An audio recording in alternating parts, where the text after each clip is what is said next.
So here I am harvesting a little bit more sedge. Now that it was a successful in baking it, once I figure out how to separate the hulls effectively to reduce the fibre content, this will be ready to turn. I'm hoping to fill the bucket up today, and a quicker way to harvest this, which I saw on Ray Mears and I decided to try it today, which turned out to be very effective, is to, with the other hand that I've got the camera, is hold the bucket underneath the sedge, pull it off with your 2 fingers like this, and there's the seed. But if you're holding the bucket and doing it faster, you can gather quite a lot in a short space of time. So there we go. Next stage is gathering as much as I possibly can for winter.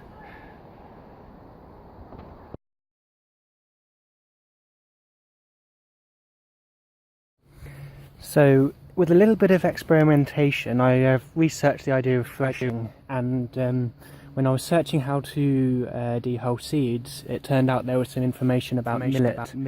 And some people actually do them in food processors. So I had an attempt with a normal food processor. It did dehull them somewhat, but I realised I had this little kit lying in the house that I haven't used for a long time because it wasn't very good at blending per se, but it has this little thing that goes in there.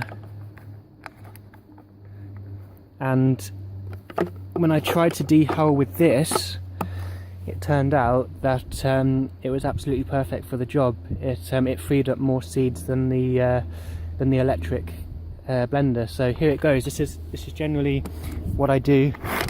You just pull it,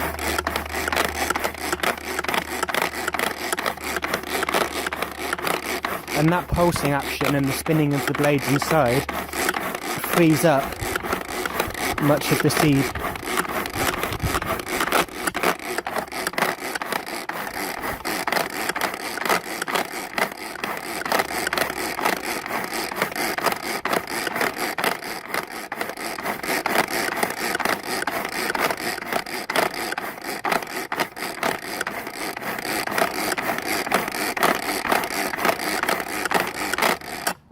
So I do that for a little while, and then once I winnow it again, you can see much more of the little seeds from the pendulous sedge coming through.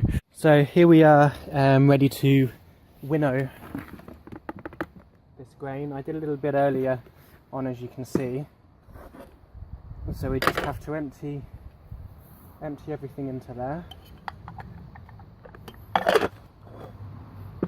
and then we start beginning the process of just letting the breeze do the job.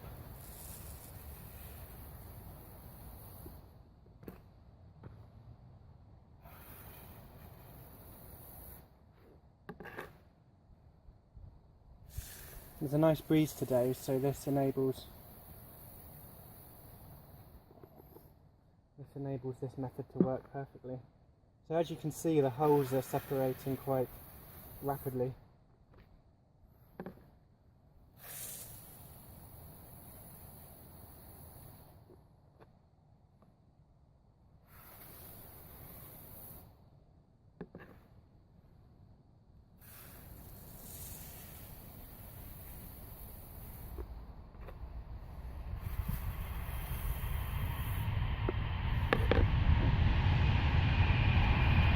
Goes in your face a little bit when the wind changes.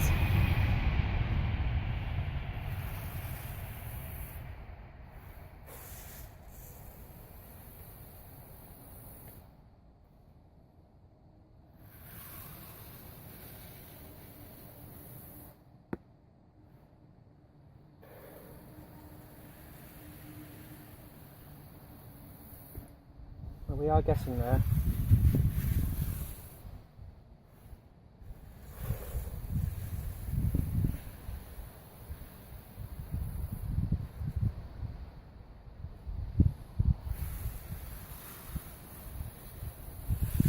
As you can see, there is much more And there's much more of that little brown tiny seed showing. And that's just by doing it twice. I'll keep going till all the holes, keep reprocessing it till all the holes have been removed. So fresh out the oven, the second attempt at a sourdough sedge seed loaf. So this one seems to be a bit more of a success. I've had it fermenting for the past few days, well, a couple of days, and added the flour this morning, gave it an 8-hour ferment, and well, there it is. Doesn't set the same way as normal flour, which was expected because there isn't as much gluten in there, so perhaps for a future more loafy kind of bread, you could maybe add some spelt or einkorn or something like that, just to give it the extra texture. However, I'm quite excited to taste it like this.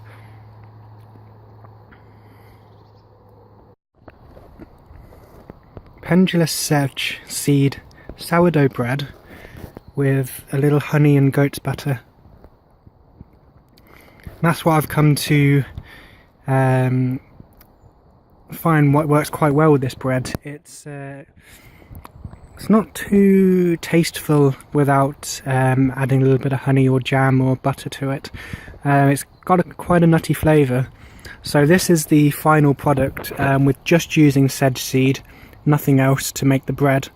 It turns into a rather crumbly texture, more like a cake perhaps. The other version that was not hulled, that was quite fibrous, and that actually soaked up the water and stuck together, but it was just hard to chew.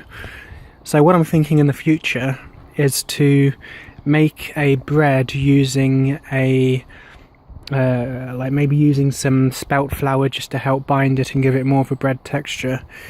Maybe make the starter culture for the sourdough using spelt, just to ensure that I have a good continuous culture going. But there it is. It's cracked a little bit in baking, but nothing major. I'd say this is a success. As a survival food, this would work. It's edible, it tastes good, and it doesn't actually take that much effort to prepare as long as you've got the right tools. So there we have it. Pendulous Sedge sourdough bread.